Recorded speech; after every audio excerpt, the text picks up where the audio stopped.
Welcome to Sri TV Telugu. Sriramanavami ఉత్సవాలకు భద్రాద్రి ముస్తాబవుతుంది.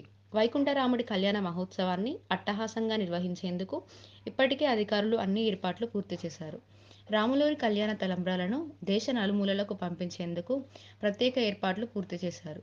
ప్రతి ఏటా కళ్యాణానికి వచ్చే భక్తులకు ఎటువంటి అసౌకర్యాలు కలగకుండా వేసవిని తట్టుకునేలా మజ్జిగ, త్రాగునీరు ఏర్పాట్లు చేశారు అధికారులు. రాములోరి కళ్యాణాన్ని తిలకిస్తే 1000 జన్మల పుణ్యం లభిస్తుందని భక్తుల నమ్మకం. ఈ కళ్యాణ వేడుకల్లో ముఖ్యంగా చెప్పుకోదగినవి ముత్యాల తలంబ్రాలు. మామూలుగా తలంబ్రాలు పసుపు రంగులో ఉంటాయి. కానీ రాములోరి కళ్యాణంలో ఉపయోగించే ముత్యాల తలంబ్రాలు ఎరుపు రంగులో ఉంటాయి. తానీషా కాలం నాటి నుండి ఈ ఎరుపు రంగు తలంబ్రాలు శ్రీరామ కళ్యాణంలో వాడటం ప్రత్యేకమని చెప్పాలి. రాములోరి కళ్యాణానికి రెండు తెలుగు రాష్ట్రాల భక్తులు విశేషంగా గోటితో వలిచిన కోటి తలంబ్రాలను ప్రతి ఏటా తీసుకువచ్చి ఆలయ అధికారులకు అందజేస్తారు. స్వామివారి కళ్యాణ క్రతువులో భాగమైన తలంబ్రాల కార్యంలో ఈ గోటి తలంబ్రాలను కూడా విశేషంగా భక్తుల సమక్షంలో ఘనంగా నిర్వహిస్తుంటారు ఆలయ అధికారులు.